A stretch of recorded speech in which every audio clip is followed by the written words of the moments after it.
આહિર સમાજના અગ્રણીઓની મોભીઓ જેમણે સતત કહેતા આપણે એમાં વડીલ મુરબ્બી વાસણભાઈ, વડીલ મુરબ્બી બગાભાઈ, ધારાસભ્યશ્રી, વડીલ મુરબ્બી જવાહરભાઈ અને મારા નજીકના ઘણા બધા મિત્રો, વડીલ મુરબ્બી ભરતભાઈ ડાંગર, મારો અંગત ભાઈબંધ ભાઈ નીતિનભાઈ પાટિયા, મારા મિત્ર રઘુભાઈ ગુંબલ અને ઘણા બધા મિત્રોને ખાસ કરીને જાહેર જીવનમાં આવ્યા બાદ સૌથી વધુ જેની સાથે મારે પ્રવાસ કરવાનો થયો, મેં મોટાભાગે જેનું માર્ગદર્શન લીધું છે એવા વડીલ મુરબ્બી માયાતા પણ અહીંયા હાજર છે. ભલે કોઈ રાજકીય પાર્ટીના સદસ્ય નથી, એનું માર્ગદર્શન પણ લઈને આ નિર્ણય કર્યો છે. આશા રાખું છું, અપેક્ષા રાખું છું કે આવનારા સમયની અંદર પાર્ટી જે કોઈ જવાબદારી સોંપશે, નાના કાર્યકર્તાથી લઈને બીજી ત્રીજી કાંઈ તો ચોક્કસ પ્રમાણે નિષ્ઠા અને પ્રામાણિકતા સાથે આગળ વધી છું. રામ મંદિરના પ્રાણ પ્રતિષ્ઠા મહોત્સવ પ્રસંગે જે સ્ટેટમેન્ટ જે આવ્યું ત્યારે ખૂબ આઘાતજનક અને નિરાશાજનક મારા સહિત ઘણા બધા કાર્યકર્તાઓ પર રહ્યું અને ખાસ મારા પરિવાર,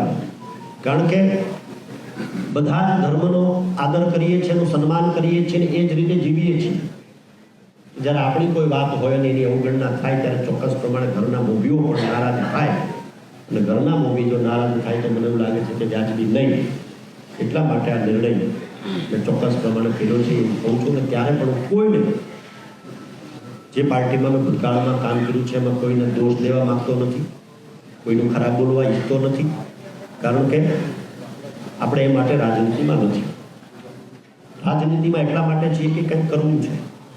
પ્લેટફોર્મ ચોક્કસ રાજકીય પાર્ટીઓનું મળે અને એવી પાર્ટીનું રાજકીય પ્લેટફોર્મ મળે કે જે સમગ્ર વિશ્વમાં આજે ખૂબ અસરકારક રીતે કામ કરી હોય માનનીય પ્રધાનમંત્રીશ્રીની આગેવાનીમાં. ત્યારે ચોક્કસ પ્રમાણે મેં ભારતીય જનતા પાર્ટીમાં જોડાવાનો નિર્ણય લીધો છે.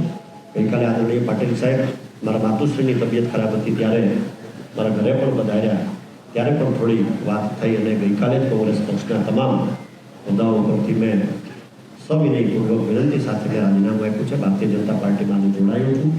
આહિર સમાજના અગ્રણીઓની મોભીઓ જેમણે સતત કહેતા આપણે એમાં વડીલ મુરબ્બી વાસણભાઈ, વડીલ મુરબ્બી બગાભાઈ, ધારાસભ્યશ્રી, વડીલ મુરબ્બી જવાહરભાઈ અને મારા નજીકના ઘણા બધા મિત્રો, વડીલ મુરબ્બી ભરતભાઈ ડાંગર, મારો અંગત ભાઈબંધ ભાઈ નીતિનભાઈ પાટિયા, મારા મિત્ર રઘુભાઈ ગુંબલ અને ઘણા બધા મિત્રોને ખાસ કરીને જાહેર જીવનમાં આવ્યા બાદ સૌથી વધુ જેની સાથે મારે પ્રવાસ કરવાનો થયો, મેં મોટાભાગે જેનું માર્ગદર્શન લીધું છે એવા વડીલ મુરબ્બી માયાતા પણ અહીંયા હાજર છે. ભલે કોઈ રાજકીય પાર્ટીના સદસ્ય નથી, એનું માર્ગદર્શન પણ લઈને આ નિર્ણય કર્યો છે. આશા રાખું છું, અપેક્ષા રાખું છું કે આવનારા સમયની અંદર પાર્ટી જે કોઈ જવાબદારી સોંપશે, નાના કાર્યકર્તાથી લઈને બીજી ત્રીજી કાંઈ તો ચોક્કસ પ્રમાણે નિષ્ઠા અને પ્રામાણિકતા સાથે આગળ વધી છું. રામ મંદિરના પ્રાણ પ્રતિષ્ઠા મહોત્સવ પ્રસંગે જે સ્ટેટમેન્ટ જે આવ્યું ત્યારે ખૂબ આઘાતજનક અને નિરાશાજનક મારા સહિત ઘણા બધા કાર્યકર્તાઓ પર રહ્યું અને ખાસ મારા પરિવાર,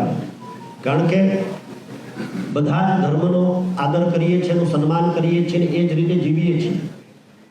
જ્યારે આપણી કોઈ વાત હોય ને એની અવગણના થાય ત્યારે ચોક્કસ પ્રમાણે ઘરના મોભીઓ પણ નારાજ થાય અને ઘરના મોભી જો નારાજ થાય તો મને એવું લાગે છે કે વ્યાજબી નહીં.